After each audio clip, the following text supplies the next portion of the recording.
السلام علیکم ورحمۃ اللہ وبرکاتہ۔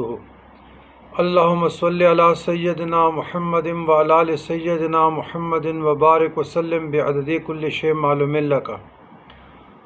صباح الخیر عزیزان گرامی، خواجہ ابوالحسن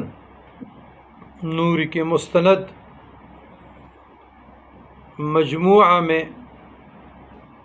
مشکلات کے لیے، تکالیف کے لیے، آزمائش کے لیے، دعا کی قبولیت کے لیے، جہاں بندہ بے بس ہو جائے، اس کے کوئی فریاد سننے والا نہ ہو،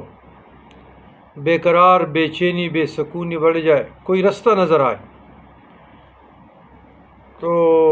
قرآن مجید فرقان حمید کی اس آیت کو بسم اللہ الرحمن الرحیم